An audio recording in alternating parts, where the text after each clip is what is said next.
le PG vient d'envoyer de nouveau un réquisitoire demandant l'autorisation des poursuites judiciaires contre le ministre Moutamba. Après la mise en place d'une commission pour examiner le réquisitoire, l'Assemblée nationale vote à main levée pour autoriser les poursuites judiciaires contre Moutamba. Nous allons examiner l'affaire opposant le ministère public à l'accusé Moutamba. La parole est au ministère public pour l'exposé des faits. Monsieur le Président, l'accusé a utilisé des fonds de l'indemnisation ougandaise pour un projet de construction d'une prison. Il a attribué le marché public à une entreprise de façade qui n'a que 5 000 $ comme capital social. Il a également ordonné le paiement d'une avance importante sans l'autorisation préalable requise du gouvernement. Encore moins celle de la Première ministre. Tout ceci constitue un détournement de deniers publics, Monsieur le Président. Accusé Moutamba, la Cour vous donne la parole pour présenter vos moyens de défense face aux faits qui vous sont reprochés. Monsieur le Président, je n'ai jamais touché à aucun dollar de l'État congolais. Les 19 millions sont toujours à la banque. Au sujet du marché de gré à gré, le silence de la Première ministre après le dépôt du dossier valait approbation tacite selon les règles. Un spécialiste peut vous le confirmer. J'avais déposé le dossier auprès de la Première ministre et je n'ai reçu aucune réponse.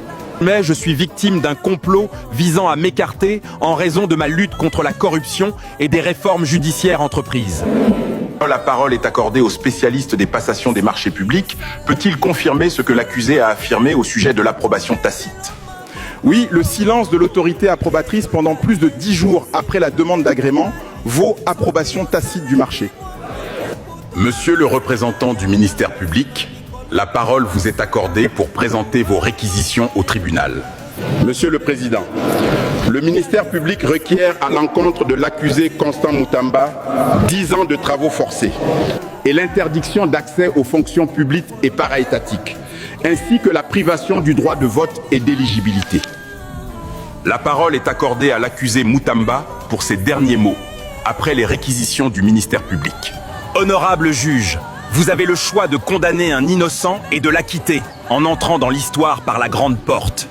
Le verdict final de la Cour sera prononcé dans un délai de 2 semaines. La séance est levée.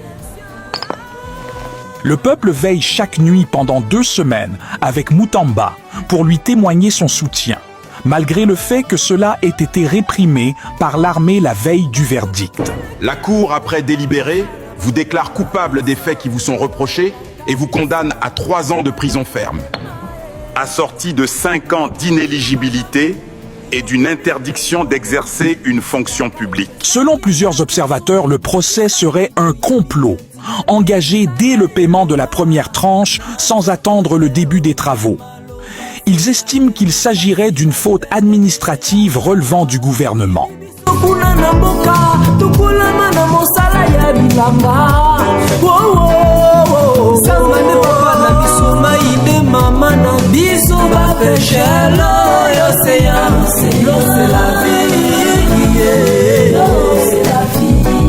Discours de projet